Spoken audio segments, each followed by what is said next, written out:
ಸಖತ್ ಖಾರ ಬಣ್ಣ ಮತ್ತು ರುಚಿ ಆಚಿ ಚಿಲ್ಲಿ ಪೌಡರ್.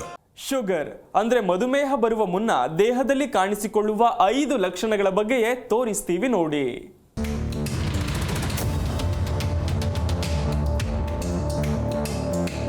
ಇತ್ತೀಚಿನ ದಿನಗಳಲ್ಲಿ ಮಧುಮೇಹ ಒಂದು ಗಂಭೀರ ಕಾಯಿಲೆಯಾಗಿ ಮಾರ್ಪಟ್ಟಿದೆ. ಮಾತ್ರವಲ್ಲ, ಈ ಆರೋಗ್ಯ ಸಮಸ್ಯೆ ಹೆಚ್ಚಿನವರಲ್ಲಿ ಕಂಡು ಬರ್ತಾ ಇದೆ. ಜೀವನ ಶೈಲಿಯ ಬದಲಾವಣೆಗಳು, ಅನಾರೋಗ್ಯಕರ ಆಹಾರ ಪದ್ಧತಿ ಮತ್ತು ಹೆಚ್ಚುತ್ತಿರುವ ಒತ್ತಡದಿಂದಾಗಿ ಈ ರೋಗವು 40 ವರ್ಷಕ್ಕಿಂತ ಕಡಿಮೆ ವಯಸ್ಸಿನವರ ಮೇಲೂ ಪರಿಣಾಮ ಬೀರ್ತಾ ಇದೆ. ಆದರೆ ಅತ್ಯಂತ ಕಳವಳಕಾರಿ ವಿಷಯ ಅಂದ್ರೆ ಅನೇಕರಿಗೆ ತಮಗೆ ಮಧುಮೇಹವಿದೆ ಅಥವಾ ಅದು ಬರುವ ಅಪಾಯವಿದೆ ಎಂಬುದೇ ತಿಳಿದಿರೋದಿಲ್ಲ. ಆದರೆ ವಾಸ್ತವದಲ್ಲಿ ಮಧುಮೇಹ ಬರುವ ಮೊದಲು ದೇಹವು ಕೆಲವು ಸ್ಪಷ್ಟ ಸೂಚನೆಗಳನ್ನು ನೀಡುತ್ತೆ. ಆದರೆ ಇದು ಅನೇಕರಿಗೆ ಗೊತ್ತೇ ಆಗೋದಿಲ್ಲ. ಅದಕ್ಕಾಗಿಯೇ ಮಧುಮೇಹ ಕಂಡುಬರುವ ಮೊದಲು ಕಾಣಿಸಿಕೊಳ್ಳುವ ಲಕ್ಷಣಗಳ ಬಗ್ಗೆ ಮೊದಲು ತಿಳ್ಕೊಳ್ಬೇಕು. ನಿರ್ಲಕ್ಷಿಸುವ ಬದಲು ತಡೆಗಟ್ಟುವ ಕ್ರಮಗಳ ಬಗ್ಗೆ ಯೋಚಿಸಬೇಕು.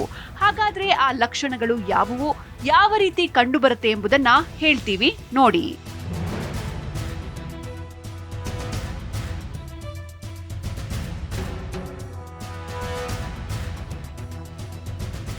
ಆಗಾಗ ಬಾಯಾರಿಕೆ ಮತ್ತು ಮೂತ್ರ ವಿಸರ್ಜನೆ.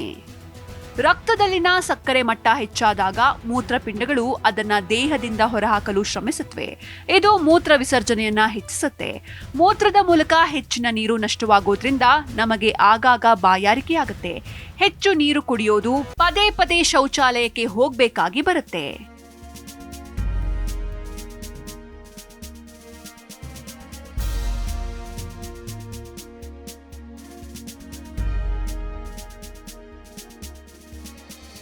ಯಾವಾಗಲೂ ದಣಿದ ಭಾವನೆ. ನಮ್ಮ ದೇಹದ ಜೀವಕೋಶಗಳು ಶಕ್ತಿಗಾಗಿ ಸಕ್ಕರೆಯನ್ನ ಬಳಸುತ್ತವೆ. ಮಧುಮೇಹದಲ್ಲಿ ಇನ್ಸುಲಿನ್ ಸರಿಯಾಗಿ ಕೆಲಸ ಮಾಡೋದಿಲ್ಲ. ಆದ್ದರಿಂದ ಜೀವಕೋಶಗಳಿಗೆ ಶಕ್ತಿ ಸಿಗೋದಿಲ್ಲ. ಪರಿಣಾಮವಾಗಿ ನೀವು ಎಷ್ಟೇ ನಿದ್ರೆ ಮಾಡಿದ್ರೂ ಅಥವಾ ವಿಶ್ರಾಂತಿ ಪಡೆದ್ರೂ ಆಲಸ್ಯವನ್ನ ಅನುಭವಿಸ್ತೀರಿ.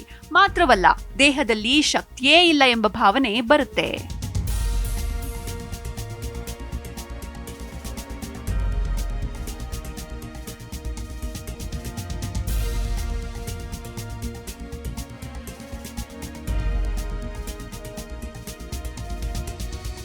ದೃಷ್ಟಿ ಮಸುಕಾಗುವಿಕೆ. ರಕ್ತದಲ್ಲಿನ ಸಕ್ಕರೆ ಮಟ್ಟ ಹೆಚ್ಚಾದ್ರೆ ಕಣ್ಣಿನಲ್ಲಿರುವ ಮಸೂರವು ಸ್ವಲ್ಪ ಊದ್ಕೊಳ್ಬಹುದು. ಇದು ಕಣ್ಣುಗಳು ಸರಿಯಾಗಿ ದಿಟ್ಟಿಸಿ ನೋಡೋದನ್ನ ತಡೆಯುತ್ತೆ. ಇದರಿಂದಾಗಿ ದೃಷ್ಟಿ ಮಸುಕಾಗುತ್ತೆ. ಈ ರೀತಿ ಆಗ್ತಾ ಇದ್ರೆ ಮೊದಲು ವೈದ್ಯರನ್ನ ಸಂಪರ್ಕಿಸೋದು ಮುಖ್ಯ. ಯಾಕಂದ್ರೆ ಕೆಲವರು ಕನ್ನಡಕದ ಪ್ರಿಸ್ಕ್ರಿಪ್ಷನ್ನಲ್ಲಿ ಬದಲಾವಣೆ ಅಂತ ಭಾವಿಸ್ತಾರೆ. ಆದ್ರೆ ಈ ತಪ್ಪು ಕಲ್ಪನೆ ದೃಷ್ಟಿ ಮಸುಕಿಗೆ ಕಾರಣವಾಗಬಹುದು. ಹಾಗಾಗಿ ಇಂತಹ ಲಕ್ಷಣಗಳನ್ನ ನಿರ್ಲಕ್ಷ್ಯ ಮಾಡಬೇಡಿ.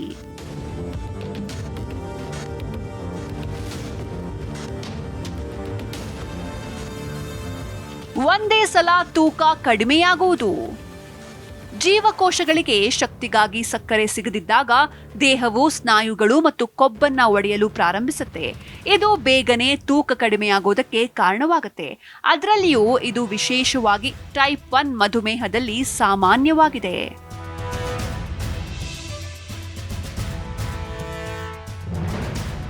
ಗಾಯಗಳು ವಾಸಿಯಾಗಲು ಹೆಚ್ಚು ಸಮಯ ತೆಗೆದುಕೊಳ್ಳುತ್ತೆ. ಸಣ್ಣ ಗಾಯವಾದರೂ ಸಹ ಅದು ವಾಸಿಯಾಗಲು ಸಾಮಾನ್ಯಕ್ಕಿಂತ ಹೆಚ್ಚು ಸಮಯ ತೆಗೆದುಕೊಂಡ್ರೆ ಅದು ಎಚ್ಚರಿಕೆಯ ಸಂಕೇತವಾಗಿದೆ. ಹೆಚ್ಚಿನ ಸಕ್ಕರೆ ಮಟ್ಟವು ರಕ್ತನಾಳಗಳನ್ನು ಹಾನಿಗೊಳಿಸುತ್ತೆ ಮತ್ತು ರಕ್ತದ ಹರಿವನ್ನ ಕಡಿಮೆ ಮಾಡುತ್ತೆ. ಅದಕ್ಕಾಗಿಯೇ ಗಾಯಗಳು ನಿಧಾನವಾಗಿ ಗುಣವಾಗುತ್ತವೆ. ಹಾಗಾಗಿ ಇತರ ಲಕ್ಷಣ ಕಂಡು ಬಂದಾಗ ತಕ್ಷಣ ವೈದ್ಯರ ಸಂಪರ್ಕ ಮಾಡೋದನ್ನ ಮರಿಬೇಡಿ. Desk bureau, G Kannada news.